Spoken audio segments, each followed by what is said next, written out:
Uh, Hello, happy Friday, everyone. Welcome to our weekly AGH online film series chat.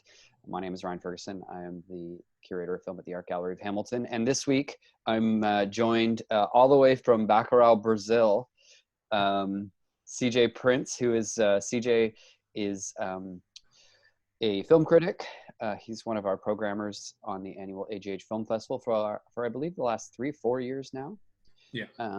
Yeah, so CJ and I saw this film originally back when we were programming the 2019 AGH Film Festival, and we both loved it and really worked hard to try and get the film in the festival, but we didn't manage to do that. So I'm really happy that we were able to work with our friends at Kino Lorber and provide the film for everyone who had the chance to see it online this week. So I think first I'll just set up the director, Kleber Mendoza Filo. This is his third feature. His previous feature, Aquarius, is actually on Netflix right now. So that I haven't seen that one yet. So I'm pretty looking forward to watching that this weekend. And then his debut feature, Neighboring Sounds, is available on Fandor in Canada. And I highly recommend Neighboring Sounds. It's an incredible film as well. And Aquarius, like I said, it's on Netflix. It also stars Sonia Braga.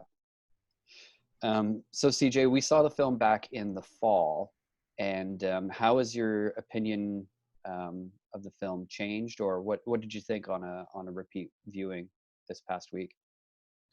Uh, yeah. So watching it again, I still love the film. The weird thing is when I first watched it, I actually stopped partway through because it was late. I was tired, and I literally stopped the movie right before it switches, like right before the bikers arrive, the dirt bikers. And then I remember it was like a week later. I was like, okay, I'm gonna restart the movie from the beginning, and then I finished it, and I was just kicking myself the whole time because I was like, if I just waited like 10 more minutes, I would have been totally wired and into that movie. Um, yeah, I watching it. I love the movie. I think so much of it rests on the switch, that kind of gamble, and I think it pays off like beautifully. It's yeah, I mean, basically putting it like when we saw it last year, that was my favorite film last year.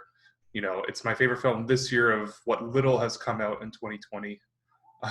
So it might stay at the top by the end of the year, but yeah, on a repeat viewing, I mean, it's just more so appreciating kind of the multiple uh, ways that the kind of change in genre works, not only on the basic level of like, here's this unexpected story of this little village that fights against their oppressive forces, the siege, and wins.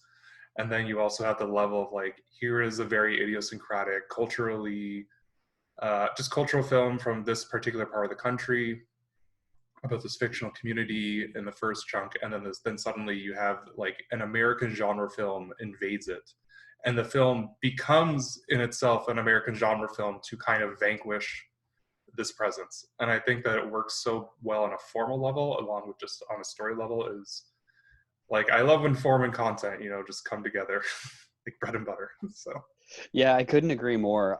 I feel the same way. It was my favorite film I saw in 2019, and so far this year, watching it again, it's my favorite official release, I guess, because it just did theatrical in 2019. And I did similar to you. I think the opening, like the first half of the film before the switch, on first viewing, felt a little. I didn't. I think knowing the switch was coming actually made me appreciate the qualities of the first half of the film more. It felt like a sense of, what feels dreamlike on the first viewing is this sort of building tension once you're aware that the switch is coming. I love the way that it spends so much time really in the first half, making you care about the inhabitants of Bacurau, and kind of getting to know sort of the people in the village. And then once it switches, I felt this time even more than previously, I was just loving watching the villagers fight back and reclaim their idyllic film from the American genre film, as you put it. That's pretty great. Yeah, it's yeah, I mean that's it's watching it well, for my case, I think the third or fourth time or something. But anyway, watching it again, it's, you know, the first time seeing it, I remember just being like, why? Like, I don't really care about what's going on and stuff. And then watching again, it's like, oh, now I want to know actually all the intricacies of this community, because they lay out a pretty, it's kind of utopian, because even though there is the death of the matriarch that kind of unites them together, the way they operate is very communal, very respectful. Even when Sonia Braga's character is like the mean, grouchy one that crashes, everyone's like very understanding, and you know, there's no tension. If there is tension, it's dissipated very fast. So I love seeing how they built up all these intricacies, and how, like I said, idiosyncratic it is, and how you can extend out a movie from that alone and look at just like the tensions between, you know, them and the politics and the mayor, the water supply drama, and then you know, them to make the choice to kind of bring in this whole other factor elevates it a lot. But yeah, on a repeat viewing, I definitely had more of a fascination with like, what exactly is Bacurau? How is it made of? How does everyone kind of operate with each other? Yeah. And then Udo Kier appears. That was how Yeah. you, the first time I saw it, I think I was watching it when you messaged me and said, wait till Udo Kier appears. Yeah. And that was the exact moment it was happening. There was the film at Lincoln Center did it. They premiered this film in the U.S., I believe, at the New York Film Festival in the fall, and then had a long run with the film back in January, with the directors on hand doing Q&As every night. They were also running it concurrently with Parasite, so they were doing crossover Q&As, which I think is fascinating. I would love to see. They haven't published any of them, but just the idea of those two films sitting side by side and having the directors of both films on stage sort of in a dialogue about the two films, because I felt instantly when I saw this that it feels like a cousin of Parasite, and almost like a small, I don't know if it's a movement to have just lump two films together like that, but you know, like a tone, I guess, the tone of 2019. Yeah. Yeah. It's the, I think that's just happening. Like when Bong Joon-ho made Parasite before Cannes, he said, like, I think this is a very Korean film. I don't think it's going to do very well. And then obviously he was proven wrong. And he said, I didn't realize the extent of what I was talking about in Korea is basically everywhere in the world right now. This film feeds into that same kind of vein of like, you know, these large oppressive forces that have no care. They're, you know, tossing off an underclass, except, you know, I think the difference for me, and I mean, not to sound like I'm, you know, hating on Parasite, I'm not. I don't want the Parasite fans to come after me, but like, it's that, I mean, on a political level, just talking on a political level, Bacurau I find is a much, I enjoy Bacurau more politically, because I feel that there is a sense of genuine risk baked into that film, because not only is it just making a Brazilian film under what is now Bolsonaro's regime there, and dealing with the politics of that, which he already was dealing with from Aquarius, but sorry, the two directors I should say, because Mendonça Filho did Aquarius, and then now this is a collaboration with Juliana Dornelles, who was And the I forgot to production mention designer on Aquarius and Neighboring Sound. So there's that risk factor baked in. I think that it's more confrontational, because this is showing like a violent uprising, whereas something like Parasite, I think, is more so commenting on the state of things, and it's showing how violence is kind of this natural, inevitable consequence of it. But I think it's also trying to make all parties complicit in their own way. This one, I think, it's not doing that. It's kind of just being a very intense reaction. It's basically like eradicating the threat, which is you know, and given that it uses the format of, say, a Carpenter siege film as its influence, I find that it just works in a way that I feel much more exciting. And I just was honestly shocked to see a film this political on that scale coming out. I just haven't seen a film like addressing politics in this way on that kind of major international circuit in the last several years. So that's why I kind of took more to Bacurau's politics than Parasite, but they definitely are similar. I think Yeah. just wildly different approaches. Yeah, I would totally agree. And I love that you mentioned the Carpenter Siege film, because it's definitely one of the things I think of when I see this film. And I was talking about Lincoln Center. They had actually programmed it was called Mapping Bacurau.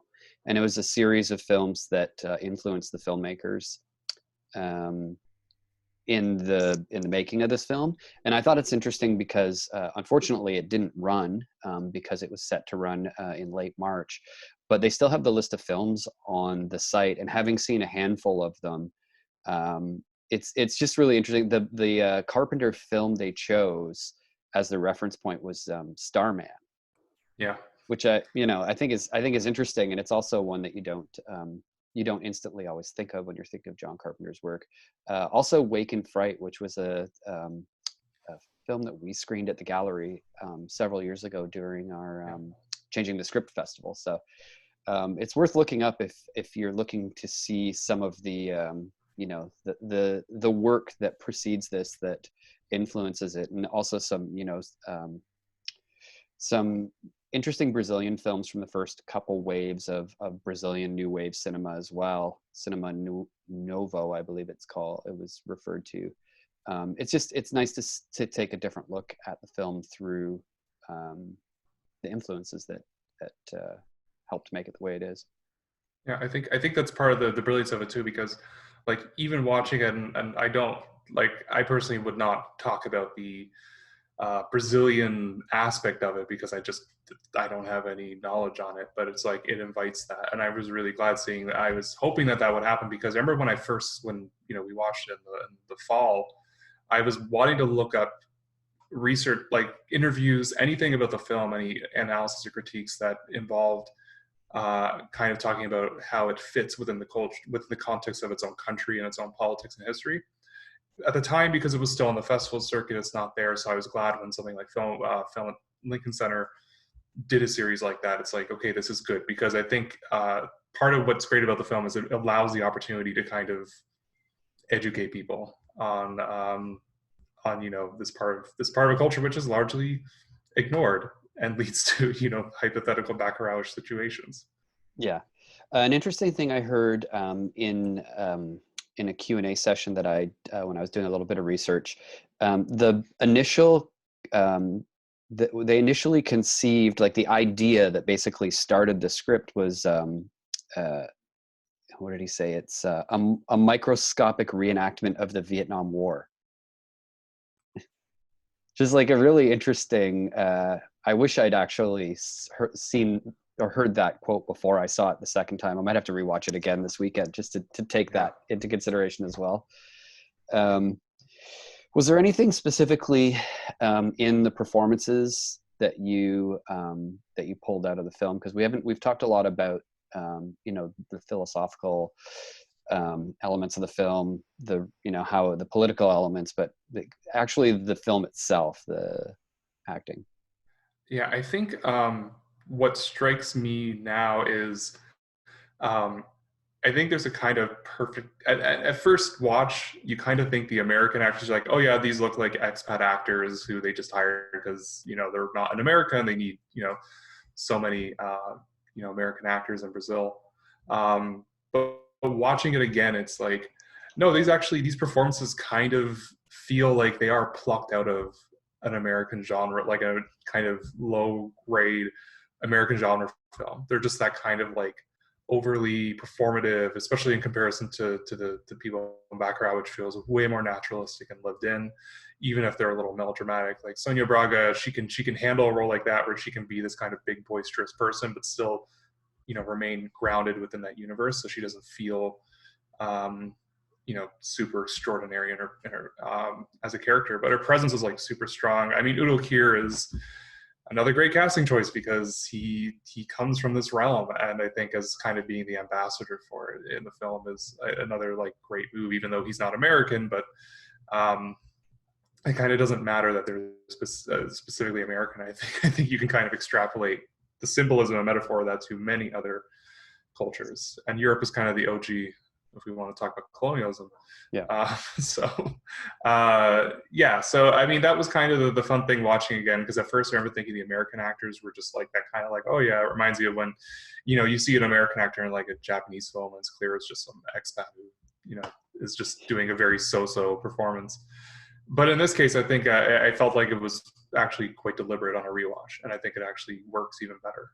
Yeah, I totally agree. And I like that, you use the word colonialism in there, because that was the first time I saw the film. The one major takeaway for me was that, this idea of the globalization of culture is a form of colonialization that's, going on in all reaches of the globe. There's a great thing I didn't notice the first time I watched the film that was in the credits. And there's a specific little piece that talks about the number of jobs that were created by the making of this film. Because the cast is largely, non-professional workers. But the comment after that says, culture is both identity and industry.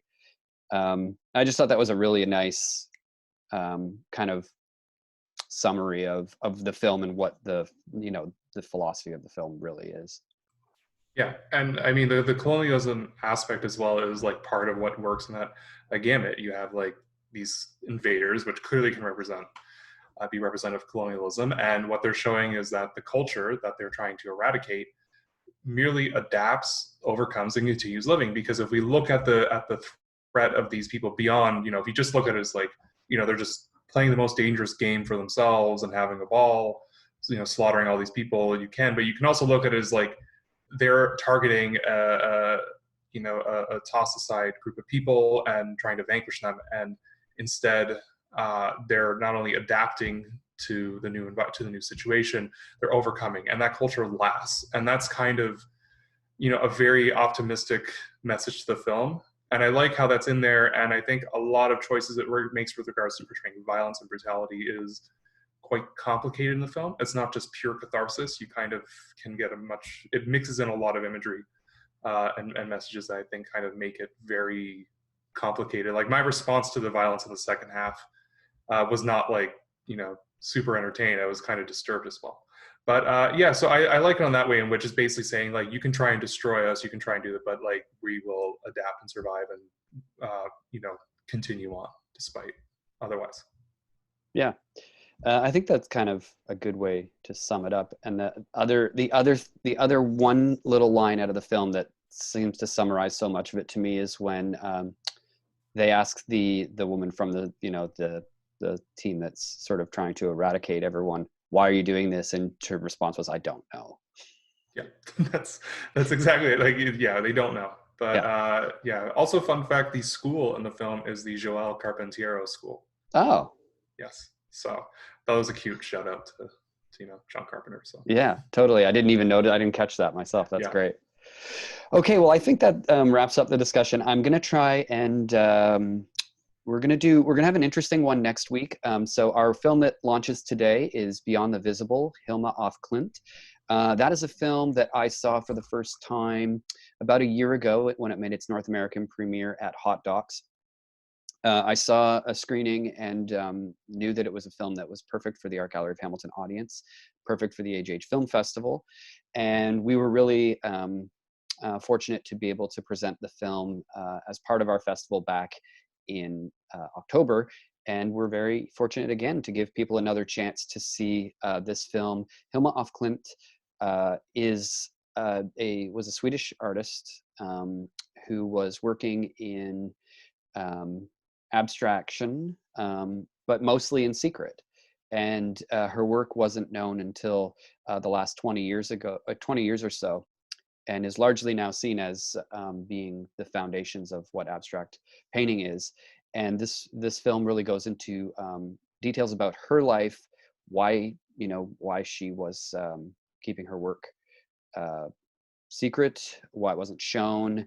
But it becomes very interesting when you start to find the network of friends that she had and how she was looped into the first abstractionist painters. And so, and then the struggle to get her work recognized in the formal history of art as it has been written, and rewriting it to accommodate her obvious contribution. So it's a really interesting film. And next Friday, our curator of contemporary art, Melissa Bennett, is going to be taking over this process and doing a real in-depth conversation about Hilma af Klint. Also of note, Hilma af Klint, the Art Gallery of Hamilton was founded on a donation of a Hamilton-born artist who was living in Sweden and working in Sweden, and eventually passed away in Sweden during the same time that Hilma af Klint was alive and working. So William Blair Bruce is the name of the Hamilton artist, and there's yeah, they're doing some research to Toby Bruce has done extensive research on Bruce, and they're doing a little bit more to see if there is crossover there. So I think it's going to be a fascinating talk, and it's a fascinating film. So if you're interested, go check it out, aghfilmfest.com, artgalleryofhamilton.com. And yeah, thanks CJ for joining me today. Yeah. And thanks everyone for watching. We'll see you next week.